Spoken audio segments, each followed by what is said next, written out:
दुर्गा सप्तशती पाठ 10वां अध्याय।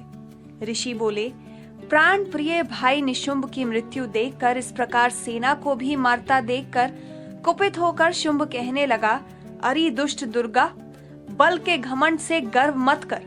अरे अभिमानी, तू तो अन्य स्त्रियों के बल के सहारे लड़ रही है।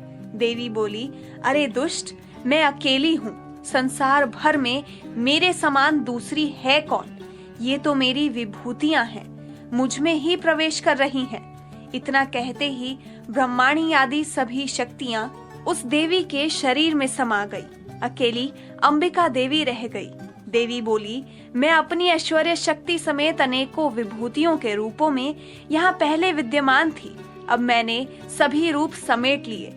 अब तो अकेली मैं युद्ध में खड़ी हूँ, तू भी स्थिर हो जा। ऋषि बोले, तब सभी देवता तथा दैत्यों के देखते देखते देवी और शुंभ इन दोनों में युद्ध छिड़ गया। तीखे बाणों की वर्षा तथा भयंकर अस्त्र शस्त्रों से उन दोनों का युद्ध सभी लोगों के लिए भयंकर प्रतीत होने लगा। जितने भी अंबिका दिव्य से दिव्य अस्त्र छोड़ती जाती, दैत्येंद्र उन्हें निवा करके अस्त्रों द्वारा तोड़ता जाता। इसी प्रकार परमेश्वरी अंबिका भी खेल खेल में हुंकार आदि शब्दों द्वारा दैत्य के छोड़े गए दिव्य अस्त्रों को तोड़ती गई। तदंतर असुर ने सैकड़ों बाणों से देवी को आच्छादित कर दिया। तभी देवी ने भी कुपित होकर बाणों द्वारा उसका धनुष काट डाला। धनुष के टूट जाने पर दैत्येंद्र ने हाथ में शक्ति उठा ली। अभी शक्ति उसके हाथ में ही थी कि देवी ने चक्र द्वारा वह शक्ति काट डाली।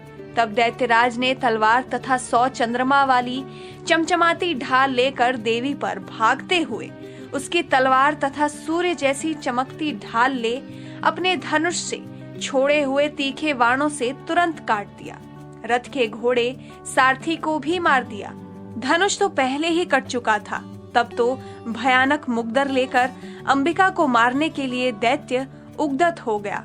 आते ही उसके मुग्दर को भी तीखे तीरों से काट दिया। फिर भी वह दैत्य मुक्का तान कर बड़े वेग से दौड़ा। जाते ही उस दैत्येश्वर ने देवी के हृदय पर मुक्का मार दिया। देवी ने भी उसकी छाती पर एक चपेट जमा दी। देवी की उस चपेट के लगते ही वह दैत्यराज पृथ्वी पर गिर पड़ा। गिरकर भी सहसा उसी प्रकार उठ खड़ा हुआ। तब उछलकर देवी को उठाकर आकाश में स्थित हो गया। वहां से निराधार होकर वह चंडिका देवी के साथ युद्ध करने लगा। आकाश में उस समय दैत्य तथा चंडिका का आपस में घोर युद्ध हो रहा था। वह पहले पहल सिद्ध मुनियों को विस्मयकारक था। जब अंबिका ने उसके साथ देर तक युद्ध करते करते दैत्य को उठा लिया और उसे पृथ्वी पर पटक दिया, देवी द्वारा पटका हुआ वह पृथ्वी पर आकर खड़ा हो गया। मुक्का तान कर वह दुष्ट देवी को मारने की इच्छा से बड़े वेग से दौड़ा। तब उस दैत्यराज को आता हुआ देखकर देवी ने उसकी छाती में त्रिशूल भोंक दिया और पृथ्वी पर गिरा दिया। देवी के शूल से क्षत विक्षत होकर पृथ्वी पर पड़ते ही उसके प्राण निकल गए। उसका गिरना भी समुद्र द्वीप एवं पर्वतों के साथ सारी पृथ्वी को हिला देने वाला था। उस दुरात्मा के मरते ही सारा जगत स्वस्थ एवं प्रसन्न हो गया। आकाश भी बहुत ही साफ दिखाई देने लगा। पहले जो उपद्रवी मेघ उठ रहे थे तथा उल्कापात हो रहे थे, वे सभी शांत हो गए। दैत्य के मारे जाने पर नदियां भी अपने मार्ग पर चलने लगी। उसकी मृत्यु होते ही सभी देवताओं के मन प्रसन्न हो गए। गंधर्व मनोहर गायन करने लगे। दूसरे बाजे बजाते अप्सरा गण नाचने लगी। वायु पवित्र होकर चलने लगी। सूर्य उज्जवल होकर चलने लगा। अग्निशाला की बुझी हुई आग अपने आप प्रज्वलित हो उठी। सभी दिशाओं की भयंकर आवाजें शांत हो गईं।